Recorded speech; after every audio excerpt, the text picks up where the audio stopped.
मंदिर भारतीय इतिहास के सबसे महत्वपूर्ण पहलुओं में से एक है। यह न केवल पूजा स्थल है बल्कि हमारी संस्कृति और परंपराओं का भंडार भी है। मंदिर का कार्य लोगों को दर्शन का अवसर प्रदान करना है, जिससे वे विभिन्न अनुष्ठान कर सकें और बदले में आशीर्वाद प्राप्त कर सकें। मंदिर लोगों को प्रार्थना, ध्यान और भक्ति गायन जैसी विभिन्न आध्यात्मिक गतिविधियों में भाग लेने का अवसर प्रदान करते हैं। आरती और अभिषेक जैसी गतिविधियां लोगों को ईश्वर के प्रति श्रद्धा और धन्यवाद व्यक्त करने का अवसर देती हैं। देश भर में कई मंदिरों की वास्तुकला बेहद अनोखी है और कहा जाता है कि ये दुनिया के अजूबों में से एक है। भारत में कुछ बेहद खूबसूरत मंदिर हैं जो दुनिया भर से पर्यटकों को आकर्षित करते हैं। इन मंदिरों से लोगों की आस्था जुड़ी है और इसीलिए भक्त दूर दूर से मंदिरों में अपने आराध्य के दर्शन करने आते हैं। यूं तो संसार में अनेकों गणेश मंदिर हैं जहां भगवान गणेश की कई प्राचीन प्रतिमाएं विराजमान हैं, लेकिन आज हम आपको बताएंगे एक ऐसे खास गणेश मंदिर के बारे में जिनकी प्रसिद्धि और प्रताप दूर दूर तक फैला है और जहां लाखों की संख्या में भक्त एकत्रित होते हैं।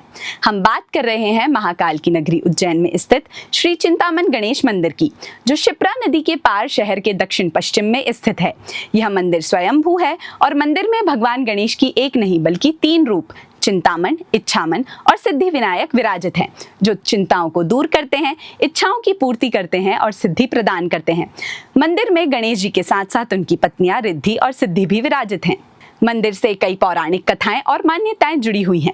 ऐसी ही एक लोकप्रिय कथा के अनुसार त्रेता युग में भगवान राम, लक्ष्मण और माता सीता अपने वनवास के दौरान इस स्थान पर आए थे।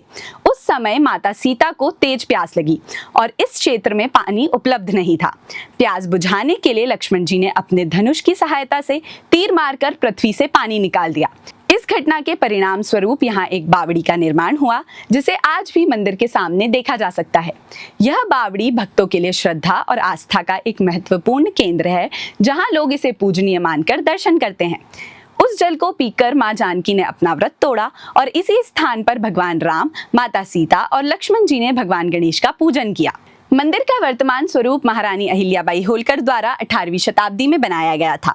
मंदिर की संरचना परमार काल की उत्कृष्ट कारीगरी को दर्शाती है, जिसमें खंभों और अन्य सजावटी तत्वों पर बारीक नक्काशी देखी जा सकती है। यह कारीगरी उस युग की समृद्ध संस्कृति और शिल्प कला का प्रमाण देती है। यहाँ श्रद्धालु अपनी समस्याओं और चिंताओं से मुक्त पाने के लिए उल्टा स्वास्तिक बनाकर भगवान गणेश से अपनी मनोकामनाएं मांगते हैं और जब उनकी इच्छाएं पूर्ण हो जाती हैं तो वे वापस आकर सीधा स्वास्तिक बनाकर भगवान का धन्यवाद करते हैं। ऐसी भी मान्यता है कि चिंतामन गणेश मंदिर से कोई भक्त खाली हाथ नहीं लौटता। वहीं अविवाहित जातक शीघ्र विवाह के लिए भी चिंतामन गणेश मंदिर में आते हैं। इस मंदिर में भगवान गणेश के दर्शन करने से शीघ्र विवाह के योग बनते हैं। इस अवसर पर जातक या उनके माता पिता विवाह हेतु कंकोत्री लिखते हैं और भगवान गणेश के चरणों में अर्पित करते हैं। जब जातक की शादी हो जाती है तो वर और वधू दोनों ही चिंतामन गणेश के दर्शन करने आते हैं। तो आज हमने जाना गणपति बप्पा के एक ऐसे अनोखे और चमत्कारी मंदिर का इतिहास, जो सदियों से सभी भक्तों की आस्था का केंद्र रहा है। अगर आप भी ऐसी और जानकारियों से जुड़े रहना चाहते हैं तो हमारे चैनल को अभी सब्सक्राइब करें। धन्यवाद।